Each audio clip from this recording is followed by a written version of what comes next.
خلیفہ ہارون الرشید نے بہلول دانا کو حکم دیا کہ وہ بازار میں جا کر گوشت فروخت کرنے والے قصائیوں کے ترازو اور وہ پتھر جن سے گوشت تولا جاتا ہے چیک کریں۔ اگر کسی کا وزن کم نکلے تو اسے گرفتار کر کے دربار میں حاضر کریں۔ بہلول بازار گئے۔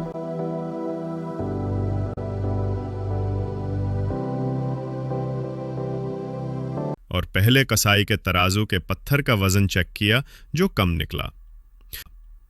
انہوں نے اس قصائی سے اس کے حالات پوچھے تو وہ بولا، زندگی سے تنگ ہوں، دل کرتا ہے کہ گوشت کاٹنے والی چھری اپنے پیٹ ہی میں گھسا دوں۔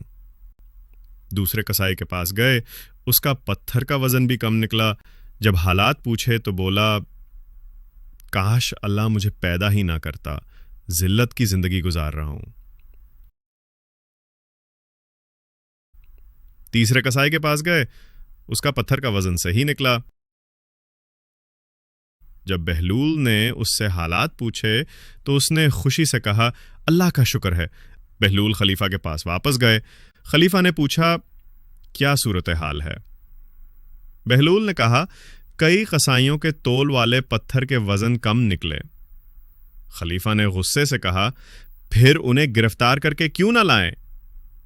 بہلول نے جواب دیا، اللہ تعالیٰ نے ان پر پہلے ہی دنیا تنگ کر دی ہے، وہ اپنی سزا پا رہے ہیں، دربار لانے کی کیا ضرورت؟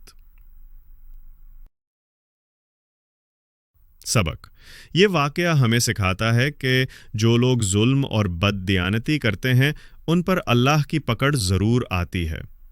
ایمانداری نہ صرف آخرت بلکہ دنیا میں بھی کامیابی اور سکون کا ذریعہ بنتی ہے۔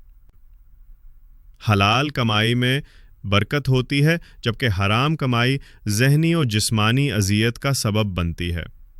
ہمیں اپنی زندگیوں کا جائزہ لینا چاہیے کہ کہیں ہم بھی دنیا کی محبت میں آخرت کو نہ بھول جائیں۔